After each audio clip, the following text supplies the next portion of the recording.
Hi everyone, my name is Hannah Reb, and I'm going to be talking about overcoming communication barriers with co-cultures. So I'm going to start off with a story to set the tone of this speech. So imagine yourself that you are in a different country, or you're in a different culture that you've never been within before. And you see someone and you smile and you wave at them. And they look at you and they think, or they look at you and they have this look on their face of, what did you just do to me? Or why did you just make that gesture towards me? And your heart sinks and you think to yourself, what did I just do?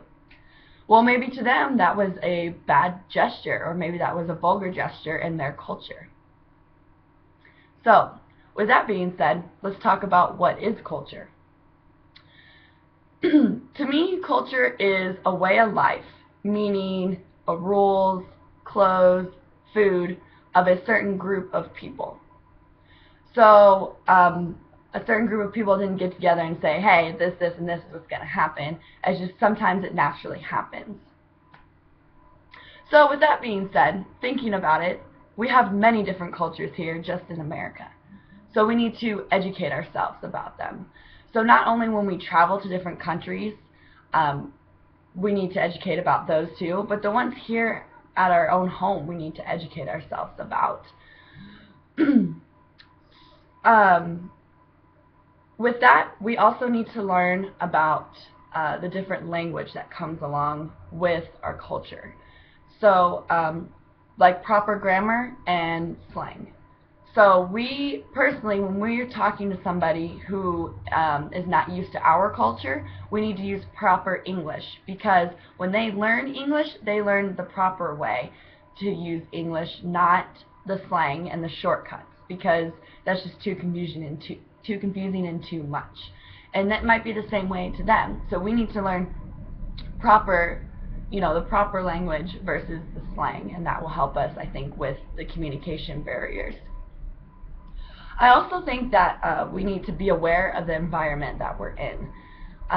Meaning, if you're in a business setting versus a bar or a restaurant, you can use context clues. So just like as we're reading a book, our teachers have always taught us to use context clues to figure out what a word means. Well, why can't we do that in real life? If you're in a business setting, it's probably going to be more proper talking going on and more business subjects going on. But if you're at a bar, it's probably going to be more fun and slang communication going on within that environment. Another big thing in culture is the gender roles. We have what is traditional here in America, where it's the old ways now, where women stayed home and took care of the house and the men went to work. Well, now we're changing that, and that's not really, what everybody does anymore.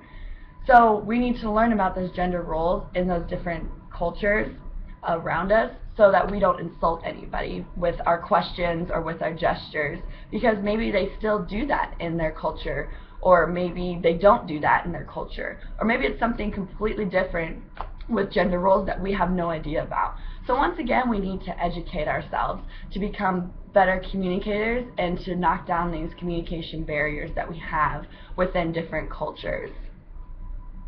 My last thing I would like to talk about would just be to not be afraid, to go out there, communicate with everybody that you meet. It's okay to make mistakes. It's okay to learn from those mistakes. We need to, as a person, as a society, we need to learn about everybody out there. Not everybody is the same, and I think we do think about that all the time. We just think about us. So go out there, have adventure, meet new people. Thank you so much. Bye-bye.